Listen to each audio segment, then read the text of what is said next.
So I'm here with Tavoularis at Connections for the Homeless in their conference room. And we're here today to talk about how this COVID-19 pandemic is affecting Connections for the Homeless, how it's affecting people who are experiencing homelessness, and how we as a community can help this organization support their clientele. So, thank you. Hi, thank you. So, yeah, it's been a real whirlwind for us the last couple of days. We started preparing last week when we saw what was happening, and we saw that there was just a build, and that we knew that our population is particularly vulnerable. So people experiencing homelessness, first of all, there's a lot of them have underlying health conditions, right? And we know that people who are exposed to COVID-19, for the most part, like 80% of people get through it and are recovering fine. It's just people who are senior and or those people who have underlying health conditions. And the people who are experiencing homelessness often have underlying health conditions because it's very difficult to manage your health. It's very difficult to manage your cardiovascular disease, your diabetes, your asthma. All of those things are managed better when you're housed. And when you're not housed, it's hard to get your medicines, keep them cold, all of those things. So we know that our population is particularly vulnerable. So we really started preparing last week to figure out kind of what we were going to do. What we decided to do, and we implemented that on Wednesday, is that we are continuing all of our services except for one, which is that one of the things that we offer is laundry at our shelter facility. So free laundry is a really important service that we provide, but it also means that people have to kind of hang out together in our small-ish laundry room and be in close quarters for long periods of time, because it takes about 3 hours to wash and dry a load. So we decided that laundry for non-residents of our shelter, we were going to put that on hold for a while. And how many people do you usually get doing their laundry every day? So in a given day during drop-in, we can do, I think it's like a total of like 6 loads, like in wash and dry in a given day, because we have 2 to 3 washers and dryers depending on what's working.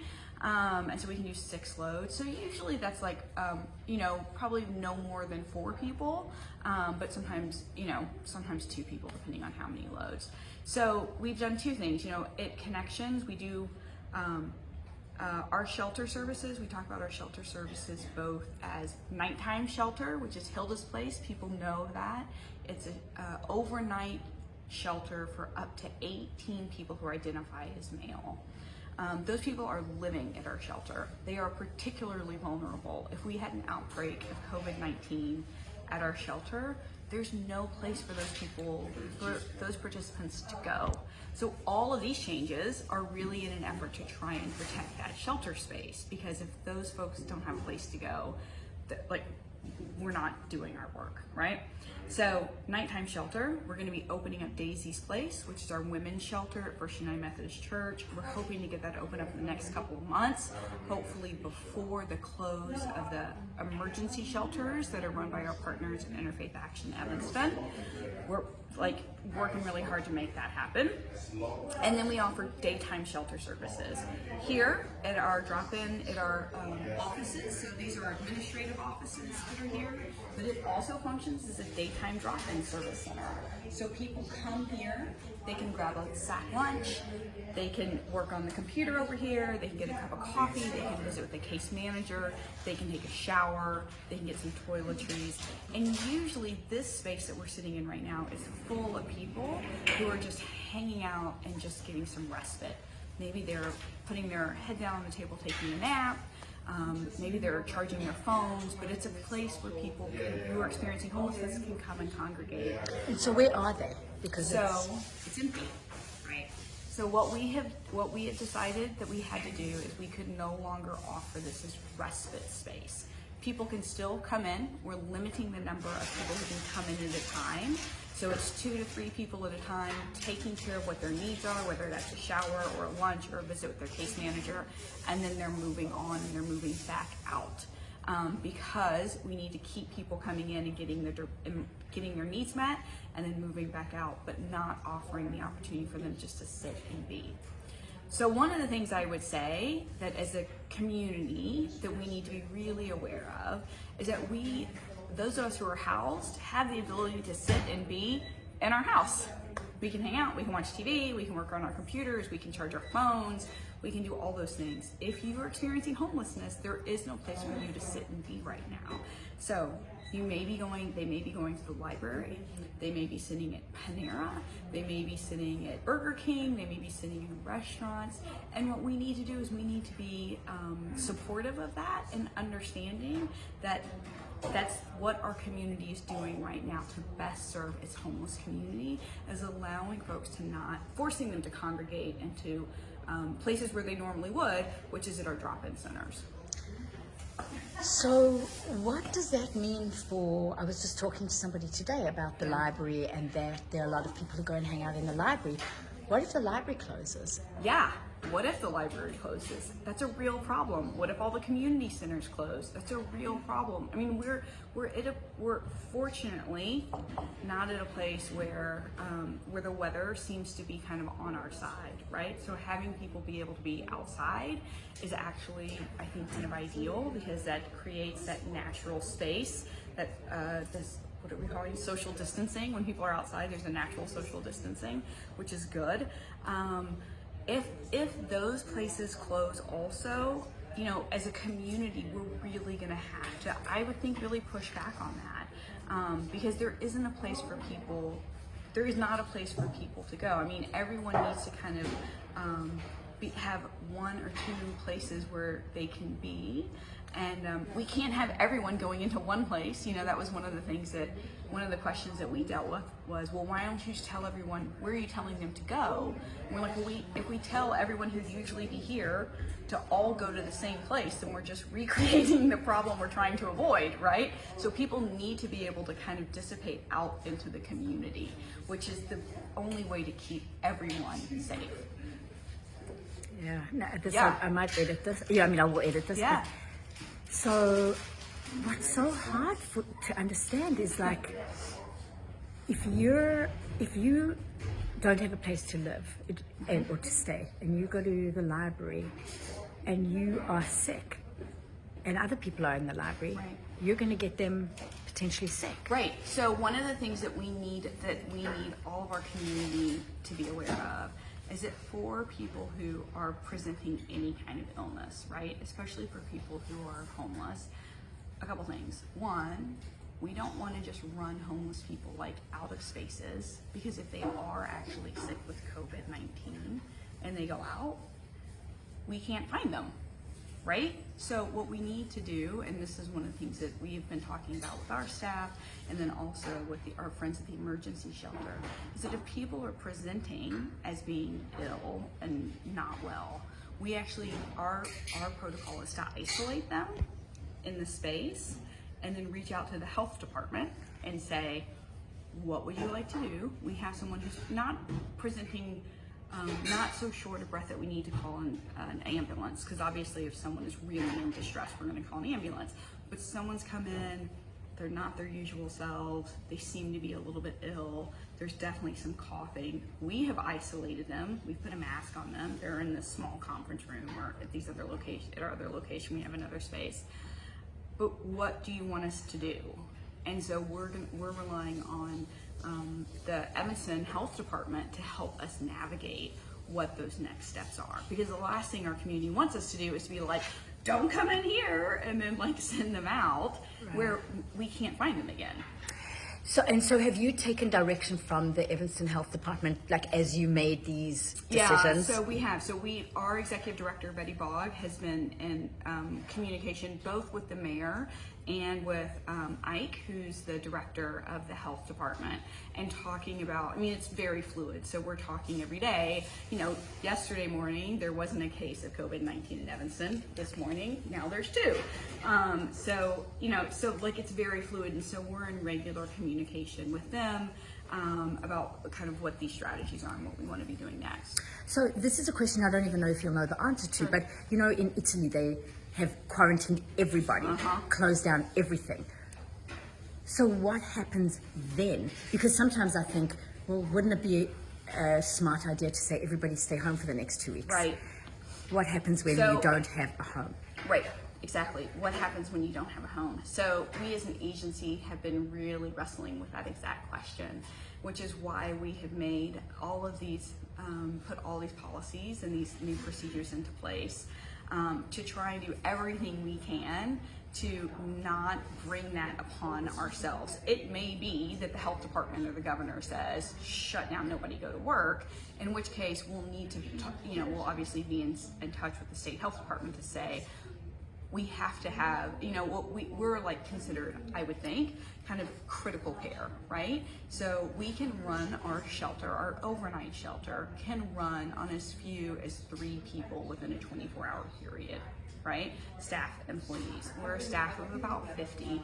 We will figure out a way to make sure that as long as we can keep that 18-bed shelter open at night, we will make that happen with staff because it's really critical. What we may not be able to do is provide any of these other drop-in services, right? Where we cannot do any case management. We can't do any distribution of sack lunches. We can't do any showers for anyone who's out on the street. And that's just really unacceptable. So if something happens and the whole community goes into quarantine, clearly we're going to be in conversation with the mayor and the city and say there are a large number of people in our community that don't have a place to be. So how do we want to address that? And then talking just about general things, are you having anyone who comes in, clients and people who are washing their hands? And right. So our protocols that we have put into place, in addition to just not allowing people to congregate in large numbers and not really being able to use our areas as our drop-in spaces, respite care. The other things that we are doing is we've implemented a really strict hand washing protocol. So everyone who walks in, they're asked to wash their hands with warm soapy water. We also have the alcohol stuff, the hand sanitizer. We have eliminated, people love to bring us food like after a funeral or after a birthday party, and we're not accepting any of that open, unpackaged food right now. We have taken for our shelter, which is amazingly supported 365 days a year by volunteers who come in and cook dinner. So they usually will bring food, they cook it in our shelter kitchen. They, the residents of the shelter will self-serve, and then the volunteers and the residents sit down and enjoy a meal together. It is one of our most engaging kind of cross-community opportunities. People love it, residents love it, volunteers love it. We have instead asked all of our dinner cook volunteers, please prepare the food at home, being very conscientious that no one in your home is sick. Let us know if you can't. But prepare the food at home, bring it to the shelter. Our staff and the residents will self-serve. We're not having people sit down and have meals together. Right now, these new protocols are in place through the end of this month, and we'll be revisiting them obviously as things continue to develop. And then is there anything that the community can do to support what you are doing in terms of donations or anything that we can do on our end? Huge. So there are absolutely things we can do. One, I think awareness is critical, right? The community has to recognize that not everyone has a home where they can go and sit and be quiet and be still. So if you see someone who you think may be experiencing homelessness out in the community, please be kind, please be aware that not everyone has a place to go. So awareness is important. Secondly, we are also in need of hand sanitizers, cleaning wipes. I mean, we were trying to buy stuff on Amazon. It was getting taken out of our shopping cart. It's price gouging. Like, it's crazy. So if you have those things, please feel free to drop them off at our administrative office or drop them off at our shelter. We would appreciate that. Give the address. Sure. Our administrative offices are 2121 Dewey, right off of Simpson and Dewey, and then the shelter space is 1438 Chicago Avenue. It's Hilda's place. It's the basement of Lake Street Church. And you're looking for most particularly hand sanitizer and other toiletries? Or? So a hand sanitizer for sure. the wipes, like the Clorox wipes, we only have like 35 in a container and we're actively wiping things down all the time. Just generally disinfectant would be helpful because we're just having a hard time, like you are, at trying to access them. So either of those kind of specific kind of cleaning items would be helpful. And then I also think, you know, depending on what's happening, because we've spread out our drop-in hours in order to not have people congregate, one of the things we're doing is we're expanding them, right? So that people can come from 9:30 or 10 to 4 every day, Monday through Friday. That expansion is an increase in our staffing. What did it used to be? So at Hilda's place, at the shelter, it's 5 days a week between 1 and I think 2:30, 1 and 3:30 is typically what it is. But now we're expanding so that it's between 9:30 and 4.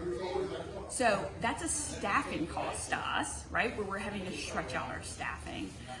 So there's certainly, I would say, financial donations to support us to be able to give people access to either train fares, right? Giving people support to be able to. It's sometimes really helpful if you're homeless and you want to go sit in a restaurant, and we'll give people a gift card to be able to sit in that restaurant for some period of time without being kind of run out. So we're distributing gift cards, we're paying extra staff members. I mean, there's people working around the clock right now. And so financial donations are always a great way to help. Because, and frankly, they give us the most flexibility. Right. Is there anything else you want to say that? No, I mean, I'm so glad that you're doing this, because I think that people are forgetting that the population that experiences homelessness is incredibly vulnerable. And so we have to do everything we can. Really, you know, there was an article I saw yesterday talking about how COVID-19 could spread like wildfire within the homeless community because people don't have access to basic sanitation, they don't have places to be, they have underlying health conditions. Like, these things can all magnify or amplify the effects of this disease. So bringing awareness to this is really important. I think also one last thing is that I think about, and I don't know how to address this, is while being sensitive to people who are experiencing homelessness, there are also people who might panic about it and say, well, I don't want to get it from them. Sure. So I think social distancing is a great recommendation for everyone. Yeah. Right? Yeah. So staying home is a great idea. If you can stay home, stay home. I mean, we had to cancel our quarterly milestone, which is just heartbreaking because those are such amazing celebrations of the achievements of participants, and we recognize volunteers and staff, and it's heartbreaking to have to cancel that. So I think that people certainly need to be aware of social distancing and staying home. I also think that as of right now, homeless people right now there have not been any diagnosed cases of COVID-19 within the homeless population anywhere in America. That was as of yesterday. So we're following, there's a whole conversation happening within the homeless service providers across the country. Interesting. And as of yesterday, it could change today because it's doubling all the time, but as of yesterday, there are no documented cases of COVID-19 within the homeless community anywhere in America. It's probably just a matter of time before that happens, right? But it's not there now. So I think showing empathy, understanding, and really understanding that, like, there are some people who are fortunate enough to have a place to go and be quiet and be still and stay away from all this. And there are a good number of our neighbors who do not. So supporting them and understanding that is really helpful. Okay. Well, thank you. Yeah, thank Very you. much.